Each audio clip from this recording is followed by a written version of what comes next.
This week on In the Weeds with Jimmy Young, we travel to Holyoke, Massachusetts, a town of about 40,000 people just north of Springfield, known as the birthplace of volleyball and where the Volleyball Hall of Fame is located. It's also where Alex Morse is mayor. At age 22, he was one of the youngest ever elected to public office. Now about to turn 30, 8 years later, he's embracing the cannabis industry in his town, hoping to use the tax revenue to revive this former mill town just north of Springfield. He also joins me next on In the Weeds with Jimmy Young. Hi everyone, welcome to a very special edition of In the Weeds with Jimmy Young. We are here on location in Holyoke, Massachusetts, actually in the office of the mayor of Holyoke, Massachusetts, Alex Morse, and I'll be introducing you to him in just a moment. But a reminder, this podcast, once again, is available on iTunes, iHeartRadio, Audio Boom, and of course a video recording is being made for distribution on theweedtube.com. clnsmedia.com is our flagship website of the Cannabis Multimedia Network, and we are very, very happy to be in Holyoke, Massachusetts, bringing this to you. As always, In the Weeds is sponsored and supported by the Revolutionary Clinics, now with 2 locations in the greater Boston area, one on 110 Fawcett Street in Cambridge in the Fresh Pond area, and the other at 67 Broadway in Somerville. Revolutionary Clinics, as you know, that's where the patient comes first, and they have some of the best and most educated patient advocates that I've met in any dispensary in Massachusetts. And just so you want to get to know maybe one of these patient advocates a little bit better, here's Sarah telling us a little bit about why she loves what she does. It's the best job in the world. So I was fortunate enough to get to be a teacher and a social worker before this. And there is nothing like having patients come back and say, I feel better. There's nothing better than getting to relate to your patients on the bad days and be there on the good. Being a patient advocate is a very special position because you are a pharmacist, you also get to work with the general public, and we're dealing with sick and scared people. Medical cannabis, adult use is great. Medical cannabis is a gift, and getting to work in this field is an absolute honor.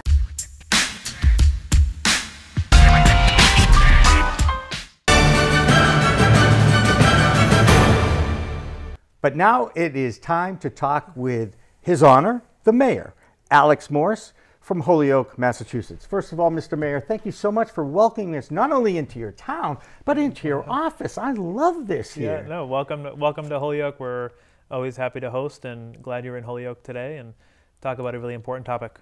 I appreciate that. And of course, one of the reasons why I am here is that you were one of the few public officials when Question 4 that passed to allow adult use legalization of cannabis, you were one of the few out there that actually supported it. Can you first explain why you were so pro-cannabis at that time?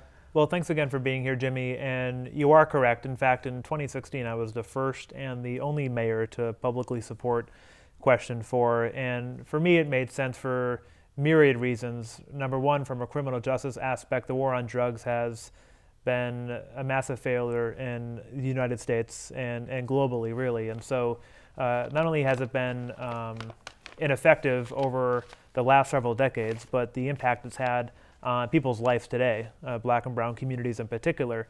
And Holyoke's about 50% Latino, mostly of Puerto Rican descent. And so when we think about the folks in Holyoke whose lives have been hindered by prohibition over the last several decades, and that only through a legalized system, I think, could we address some of the harms of prohibition. And then number two, as mayor of a gateway city, of a community that is also, nicknamed the Paper City, a city that relied on industry, manufacturing, the first city in the country to make paper, the first planned industrial city. A lot of those jobs with deindustrialization, globalization, left the city. And so for us, we see this as an enormous workforce development opportunity, an economic development opportunity.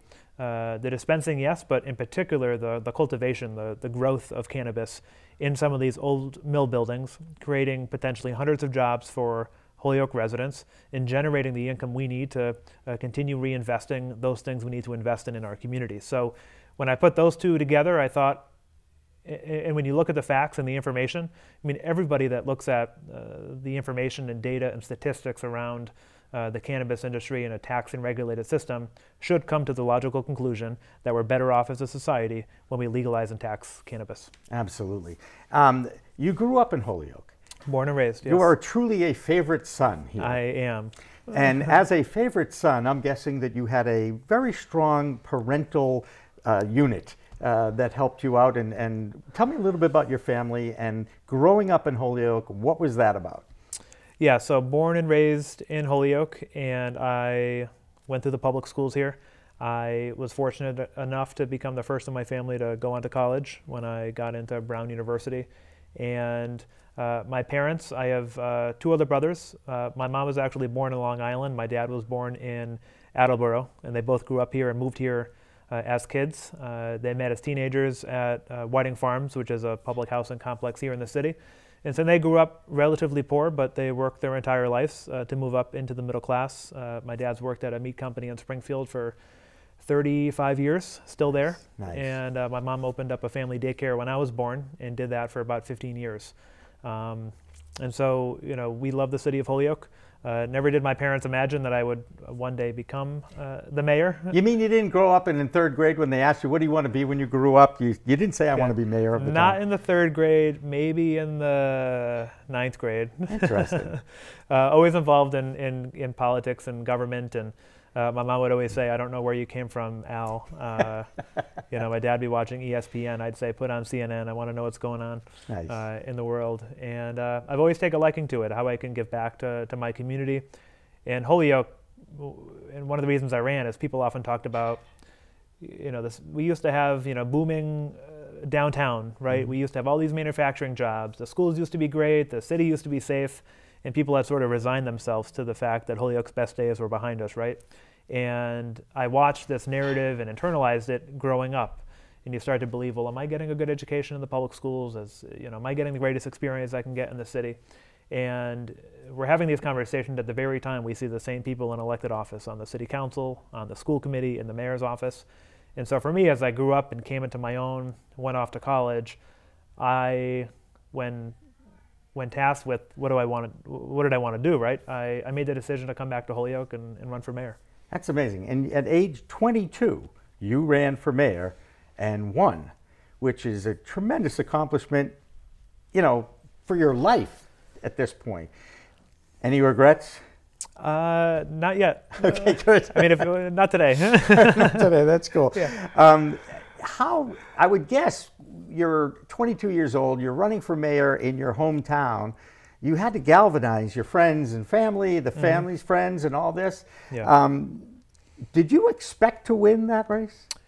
I did, and I beat an incumbent. You right? beat the incumbent, and right. you know, she was 67, also a Democrat, and it wasn't about her, right? So I didn't run against her. I ran for something, and I think I could have been running against her. I could have been running against someone else that had been involved in Holyoke politics for so long. Because the question really the voters were faced with is, do we want to continue the same type of people with declining outcomes in our public schools, crime going up, businesses leaving the city?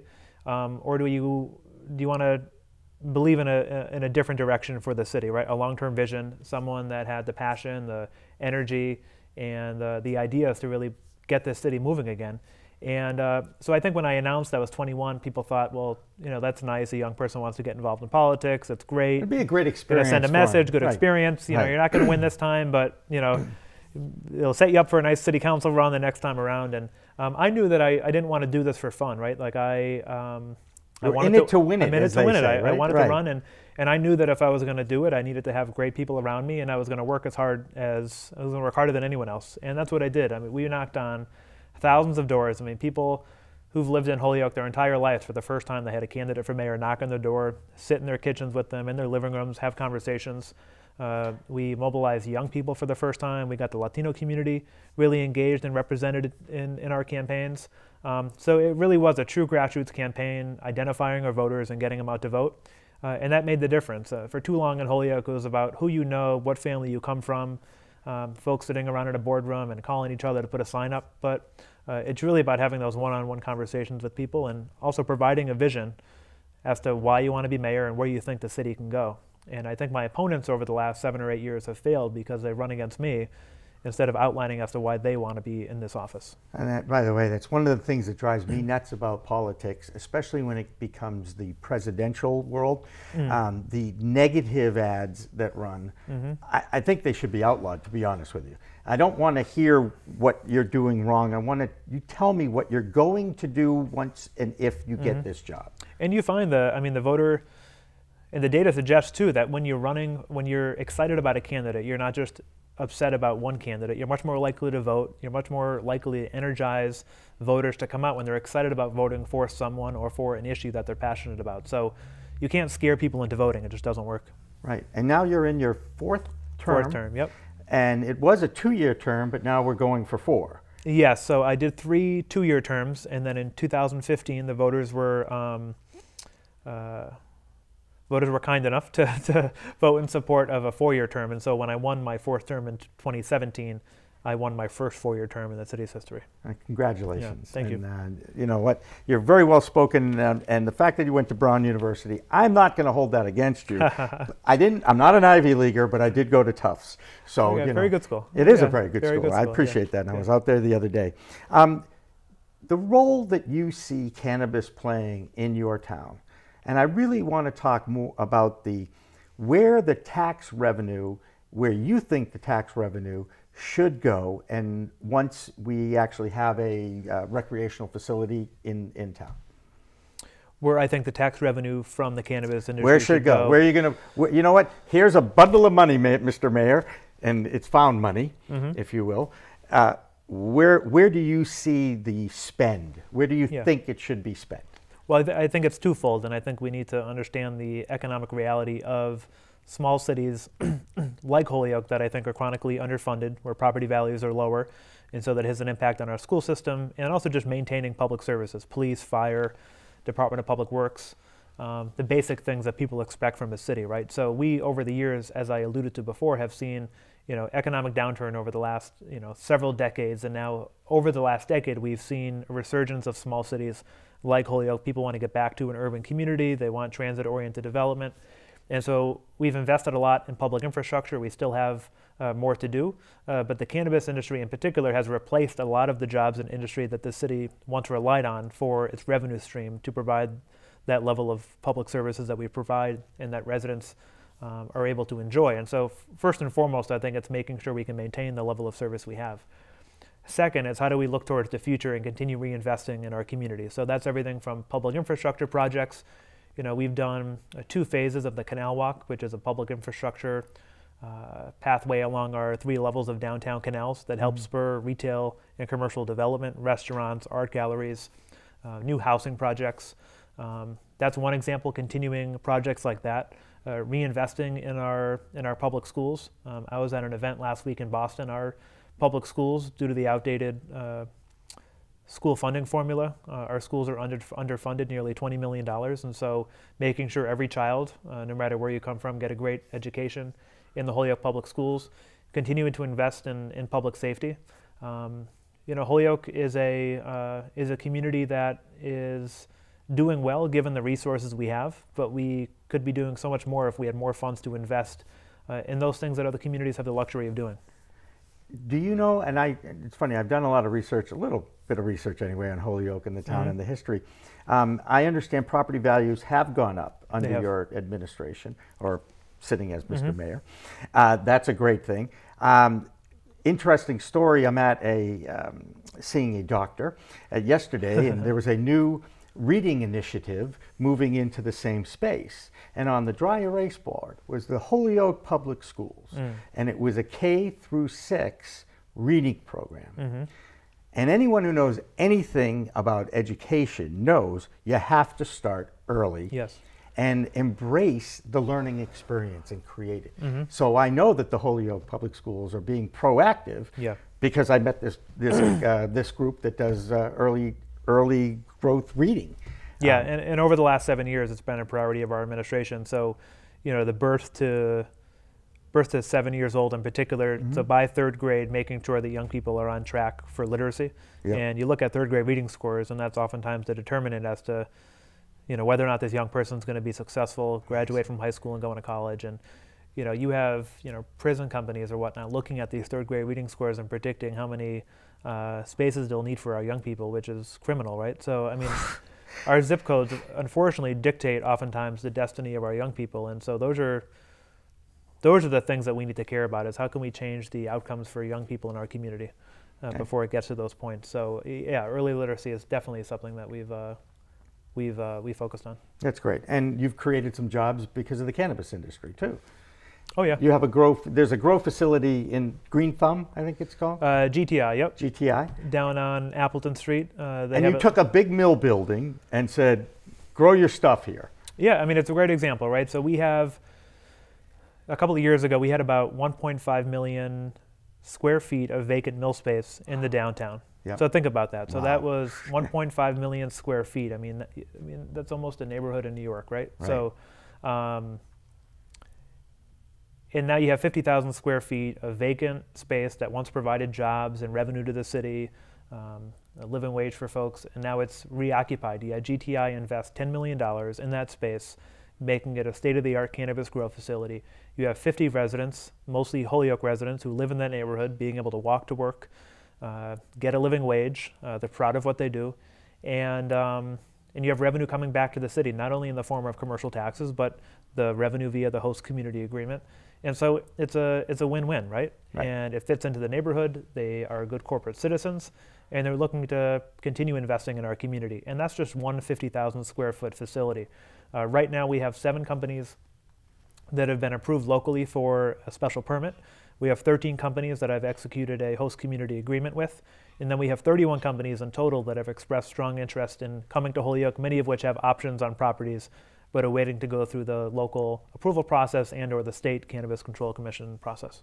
Let's talk about the host community effort, because it has been in the news very often now that there have been some backroom deals. The Cannabis Commission tries very hard to write the regulations and then implement them. They too have not sure they want to take on the host community agreements, but it does seem to be moving in that direction for them. Just what they need is more on their plate, but you know what? They're in it to win it now. They might as well try and figure it out. They should. Why do you think there is so much resistance to having it in my backyard after question 4 had passed? I think there's still a lot of misinformation, and unfortunately a lot of it was led by misinformed elected officials and public officials that were spouting messages off to their constituents, right? So, I've come across, mayors, city managers, town managers, select board members that were against question 4 back in 2016, some of whom have seen the light since and have reversed their positions. You have West Springfield, right, which borders Holyoke, for example. Their mayor was against question 4 in 2016, but I presume had meetings with a number of companies and learned about the benefits economically in particular to his community, and then had proposed regulating it, despite the fact that the majority of West Springfield voters in 2016 voted against it. And so in those communities where a majority of voters voted against legalization, the city council now could ban recreational cannabis altogether. And so that's what the council ended up doing against the recommendation of the mayor. And so I give him credit for reversing his position and for trying to educate the council and the people of West Springfield. But at the end of the day, West Springfield Council decided to ban it altogether. Selfishly, when we're looking at Holyoke and trying to attract as many cannabis companies as possible, it's good news. But I happen to believe that every resident of Massachusetts should have equitable, accessible access to the industry, to a dispensary. And you shouldn't have to travel, hundreds of miles to get to a dispensary. There are people in every community that voted yes. It's legal. I've said this many times. I think anything you find at a dispensary is much safer. I mean, what you find at a local CVS is much more dangerous than you'll find at a dispensary. Same with a liquor store. And there's never been a reported overdose death from cannabis use. So, you tell people these facts and these figures, I think people, they move. But a lot of people have this historical hysteria around marijuana and cannabis. It's the reefer madness syndrome. Yeah, they define it as a gateway drug, even though the data doesn't doesn't show that it's a gateway drug. The biggest gateway drug, again, that we have are those things we find at our pharmacies, are opiates, and I think that's well proven. That doctors prescribe. Yes, and then you look at states like Colorado and those states that actually had medicinal marijuana, you've seen that overdose deaths have actually declined and opiate abuse has actually declined. I mean, people are actually using cannabis to get off of heroin and painkillers and everything else. So, I mean, it's a win medically, it's a win for the community. And anyone that's against cannabis use, doesn't want to personally use, wants to make sure we protect our young people, which we should be doing, should be in favor of a tax and regulated system because it makes it safer as well. Another thing in that question 4 in the law that's in place is a social initiative where the people who have paid a price by going to prison for minimal amounts of cannabis on their possession over the years should be given an opportunity to come in and get into the business. But as you know, in Massachusetts, it has really been the success, and the rollout of the medicinal program has been big money. Investors have got to come in. I mean, I have a friend who owns a dispensary, and it cost him millions of dollars just to open the door, you know, because he had to go through all the lawyers and the filling out the forms and making sure everything was in order, and then the inspections, and everything's under one roof. It's awesome. But he was in debt for quite a few $1 million before he even sold one pre-roll, as it were. Is that social action? Is it working? It does seem to be one of those sticking points that hasn't happened yet. Yeah, I would say it's not working yet. And if the state and the commission want to be serious about equity, there needs to be real money put up by the state, by the Cannabis Control Commission, that's providing both technical assistance and grants and funding to actually start up these businesses. I mean, I don't think a single person of color has gotten a license in the state of Massachusetts yet, which is out of the 98 or which is just an absolute shame. And so you have what's written in law, and you know, these goals and ambitions, and then you have the reality. And so I don't think the social equity program goes far enough. It also goes back to the host community agreement argument. I think the Cannabis Control Commission certainly have it within their jurisdiction already to do that, and so I agree with Commissioner Title in that respect. But I am glad that they voted recently to ask the legislature to give that explicit authority to the commission, because you do have mayors, you have elected leaders and policymakers around the state that are asking for too much. They're exceeding state law, and they're making it even more difficult for those folks that don't have the financial means to access the industry. And so I think that's dangerous, and I don't think it's good for anyone.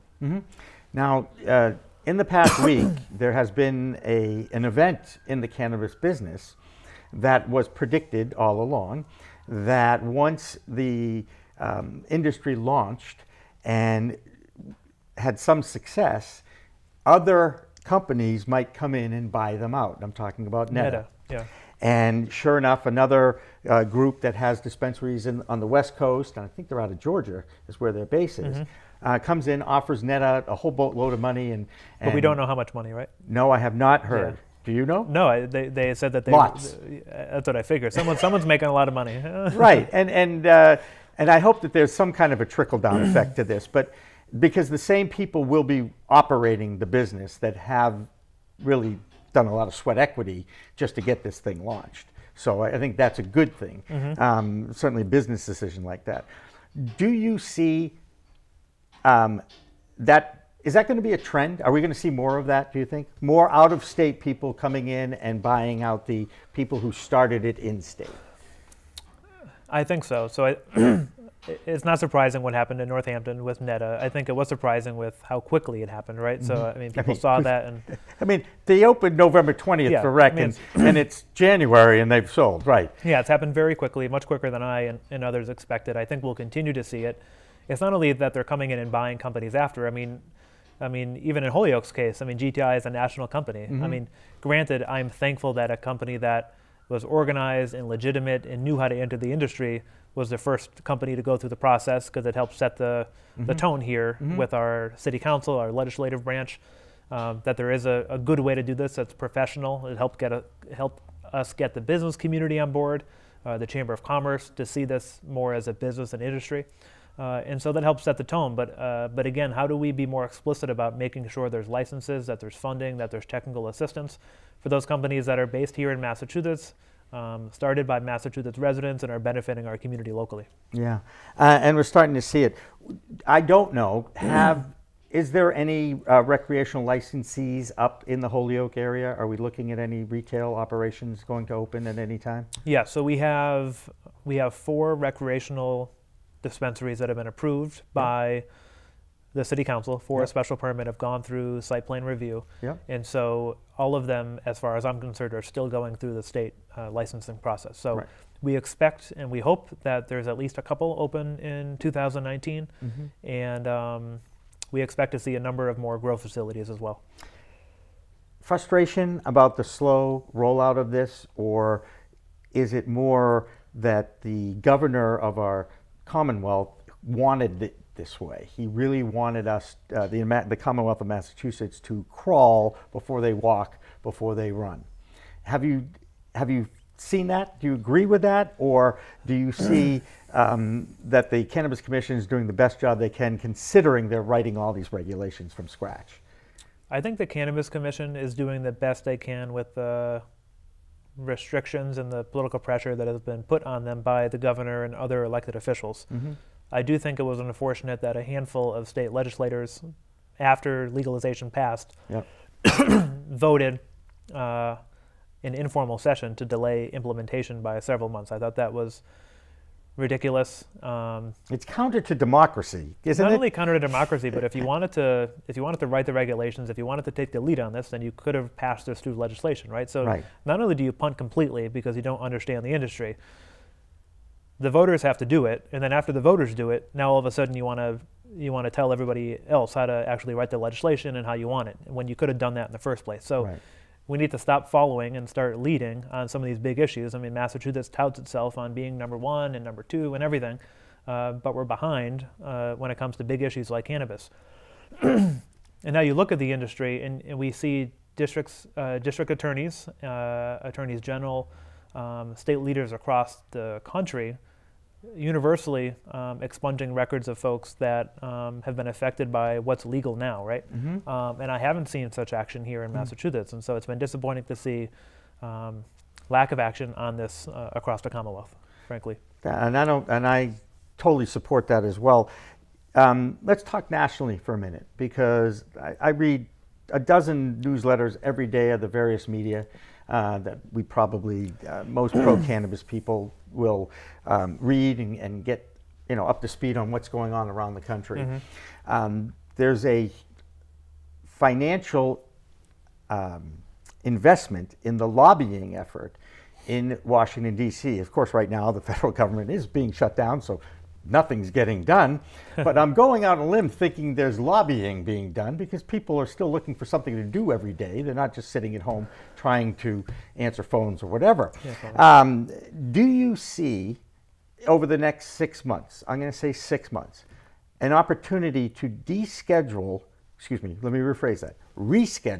cannabis before it is descheduled? In other words, taking it from that Schedule 1 category, and even if they move it down one notch to Schedule 2 and putting it alongside the cane industry, the Novocaines, the cocaines, and all of these other drugs that are Schedule 2, it will allow the banks to enter into the business. We all know that right now the banks are being held back by their FDIC regulations or whatever, they're federal, to get involved. This, I think, has to happen sooner rather than later. You agree? How do you see what's going to happen? I absolutely agree, because the impact from the federal government down has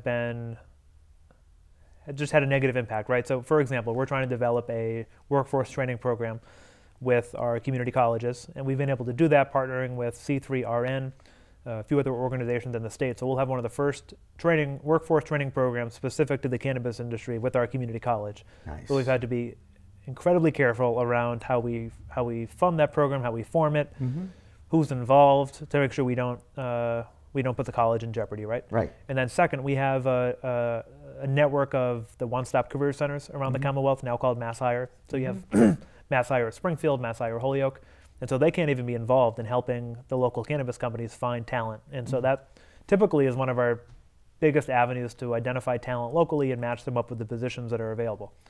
But largely, do I think we'll see a rescheduling of cannabis? I'm more optimistic than I was maybe last year. I mean, we saw the Farm Bill and hemp included in that over the last 2 years. And I mean, a pessimistic way to look at it, you know, Republicans now and the Republican lobby are seeing money in cannabis. You now see some of the biggest beverage companies in the country now getting involved in the cannabis industry. And other countries. Yeah, I mean, people see the money, right? Right. So, and money talks in D.C. Yes, it does. And yeah, a lot of our politicians are bought and paid for, right? So, and they listen to it. And when you look at the donations that people get and how they vote, and so, you know, you see John Boehner, the former Speaker of the House, sitting on the board of a national cannabis company. So the shift, it's already begun to shift, right? Right. And, you know, even with the, former AG Jeff Sessions, who was a huge opponent of pretty much everything, but marijuana in particular, had even agreed, the federal government's going to be hands off now with states that legalize. And so somebody is in these rooms talking to these Republicans about what's involved here, what's at stake. And I think they see the wind shifting. They see that there's no going back. And now I think they're trying to calculate, well, how can we take as much advantage of this industry as possible? So I wouldn't be surprised to see the administration take some action on this.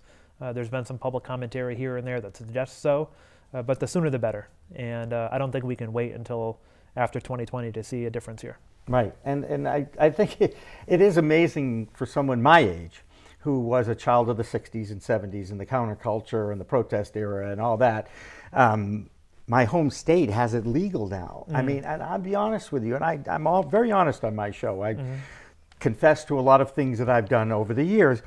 And I just can't believe that it's happened here in Massachusetts. I give the voters credit for, and the normal group, the MassCan folks that have the National Organization of Reform Marijuana Laws that have been in this state now for almost 30 years, they've won. And yet there's still the battle of the stigma of it. There's still the uneducated masses.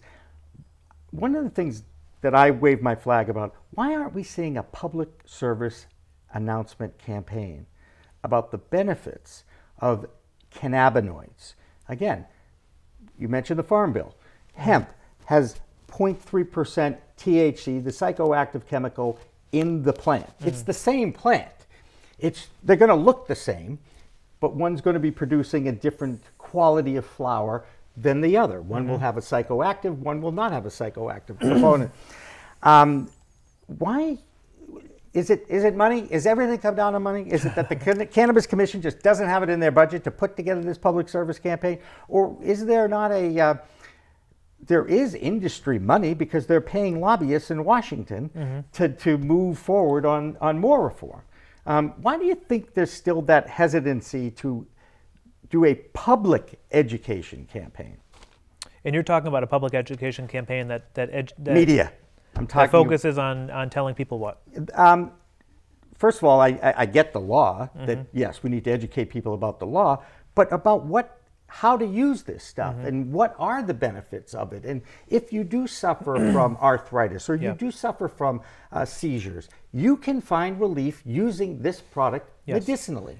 And a lot of that's been anecdotal, right? So it's a lot of folks from my generation educating our parents and our grandparents, because we see our parents, our grandparents getting prescription after prescription and spending money on, first, people are on just too many prescriptions and pills, right? I mean, doctors are just so happy to give you a pill, and we've internalized it so much that we only feel like we're addressing our issues if we have a pill to take to address it, and we think it's improving, and it's really not improving, but just psychologically, the placebo effect's very effective when the doctor writes you the script. This will take care of it for you. It's a whole mind game. And it's a whole mind shift that you need people to start thinking about. Well, how can I treat some of the underlying conditions that I have in a more natural way, right? I mean, these are products that are life changing for many people. I mean, I've met some of these people. How many people have you heard say cannabis has changed my life? I mean, from those folks who are fighting cancer, to those folks that have PTSD, that are veterans. That's criminal, by the way, that the veterans have an answer to help out their fellow man, and they can't get it at the VA. it's criminal. Yeah, absolutely. I mean, it is criminal, and we should be doing more for that. I mean, a lot of dispensaries are providing additional discounts to veterans, and so I applaud them for that.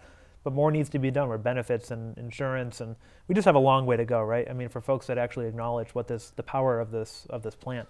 And that's why it's so, when you look at alcohol and prescription drugs and whatnot, how much damage it's caused us as a society, and how cautious we still remain over something that has so much potential to benefit so many people's lives in so many different ways.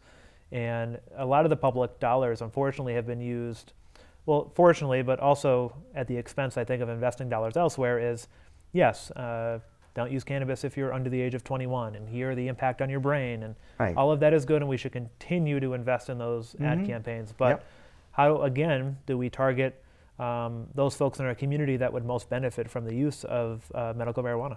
Right, and again, I've been a card carrier for 3 years, and I've thrown myself into the industry for a number of reasons, but one is just to find out what's the right strain. Now that it's regulated, what's this one going to do versus this one, and the different, the indicas and the sativas and the funny names that all the flowers have and all this.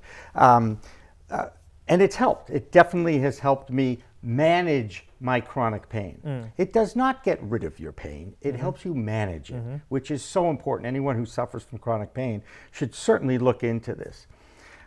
What do you see your role being in the industry down the road? I mean, you're obviously doing a wonderful thing in your hometown, leading the way to accepting it, using it the right way as far as opening the doors of empty space and revitalizing your town.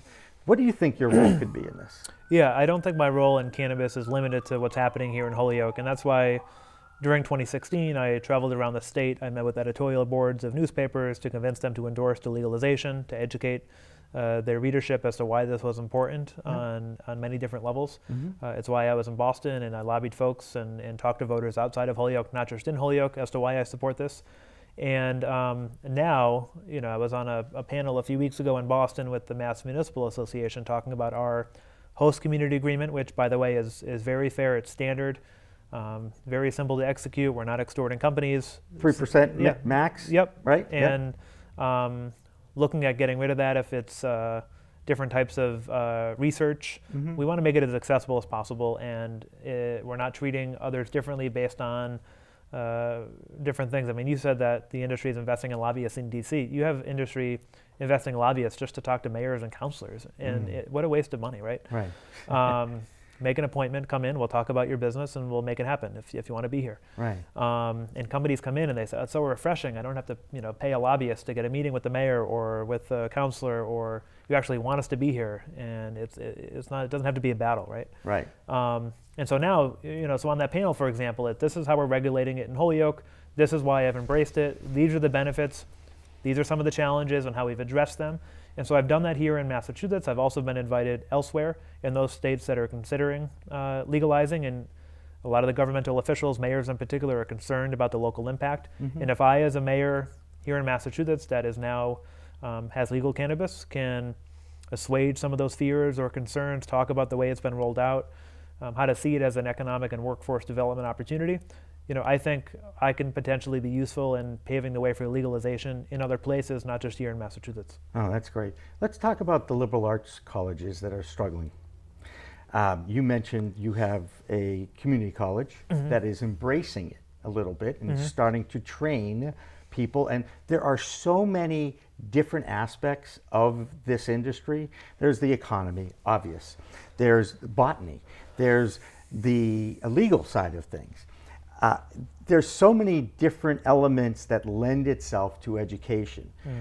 Do you think some of these struggling liberal arts schools, there's some in the backyard here, not in Mount Holyoke, but another one out here in Western Mass, Hampshire College, is starting to struggle. Look at its future, yeah. And I'm like, why wouldn't they embrace this? I mean, it's sitting right in front of them. And you would think that if you have a 4-year university that has a cannabis educational program, they're going to get some publicity and they're going to get plenty of applicants. Absolutely. Do you see it as that this is a tool that can perhaps save some of these schools? And what happened at Mount Ida is horrible too. Yeah, no, I agree. And It is, because I don't think you see a four-year college in the nation right now focusing on a state-of-the-art program for the cannabis industry. So particularly those colleges that aren't funded by the government, right? I mean, not public universities or colleges, but private colleges that have their own private endowments can really be innovative here with this industry. Again, it's going to take some time. We now have a community college that's developing a program in a legal way, which I think is going to be first of its kind in many ways. And because we're setting an ambitious goal. We want our companies here in the city that at least 25% of their employees live here in Holyoke, with the hope that they'd hire more. But with that condition, we want to be able to say, hey, not only do we want you to do 25%, but here's a whole pool of Holyoke residents that have gone through our training program at Holyoke Community College that are ready for you to hire. It's a win-win. I mean, we have about 1,200 what we consider chronically unemployed folks in the downtown, the center city of Holyoke. And we need to make sure that those folks in particular are trained to get the openings that we have in this industry.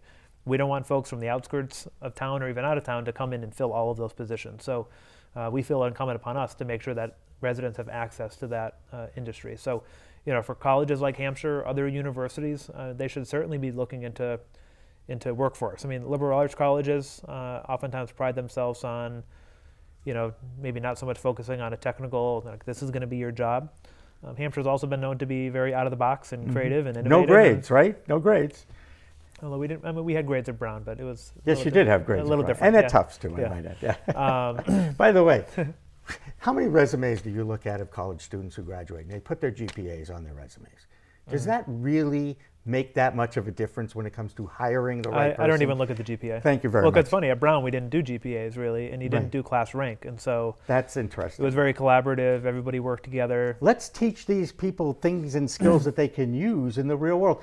I listened to my pseudo-stepdaughter talk about the fact that she isn't getting the kind of education she wants from her college she's graduating from, and she goes, I don't even know how to balance my checkbook, or know what it, I always look online and do it that way, but it's there's a frustration about our education system too. Yeah, and those are basic things. I mean, I have the Mayor's Industrial Development Advisory Committee. I meet with our manufacturers in town, and that's the biggest complaint: workforce development. How are we teaching young people the basic life skills they need to just get jobs? I mean, how to get a mortgage, anything. I mean, financial literacy. I mean, civics engagement. I mean, those are basic things. I know the state has made some progress as of late on financial literacy, on a civics education bill. Those are the type of things that we really need to focus on our young people. And nationally, just changing the conversation around vocational and technical education, and the cannabis industry can certainly be put in that category. Well, Mr. Mayor, you have been awesome. You have lived up to your reputation. It's one of the reasons why I took the drive out here. Oh, well, I appreciate that. To meet you, because I'd heard so many good things about you. And I really appreciate you taking the time out of your busy day to sit down and chit-chat a little bit. And we'll wave the flag on the other side of the state for you. Yeah, please do. And again, I appreciate you providing a platform for this topic in particular. I think it's really the issue of our time, and we need to make it as important and known as we can. So thank you. Terrific. Well, that was Mr. and the Mayor, Alex Morse of Holyoke, Massachusetts. And I just want to again thank him for that. I also want to remind you that this podcast is available on iTunes, iHeartRadio, Audio Boom, the clnsmedia.com network, and the video recording of it is on theweedtube.com. You should check out the cannabismultimedianetwork.com website. It's something I'm very proud of. I put this thing together over the last few weeks. I've got some of the biggest names in cannabis involved with it, including Sensi Magazine, including Greenflower, Weed Maps, Leafly, and the MJ Headline News. As you probably know, I too am pro-cannabis, and I support the cause, and I think the more you learn about what's going on, the more you will embrace this. And if you haven't tried it for the first time, get educated, walk into a recreational facility, ask your questions. They will have the answers for you. So with that in mind, again, we are supported by the Revolutionary Clinics in Cambridge and in Somerville, 2 locations where you can find some of the most educated patient advocates in the area. They always hold open educational nights, and I urge you to get involved with that. So, For Mayor Alex Morse, our technical director Steve Helmuth, our executive producer Joyce Gerber, I'm Jimmy Young. We'll see you next time on In the Weeds with Jimmy Young. In the Weeds is a podcast produced at the studios of Little Park Media in Wellesley, Massachusetts for the listening enjoyment of our audience. None of the opinions or advice on this program should be considered medical advice or a substitute for seeing a certified medical marijuana practitioner or your local physician. All opinions and thoughts on this show do not necessarily represent the management of CLNS Media Group or Little Park Media.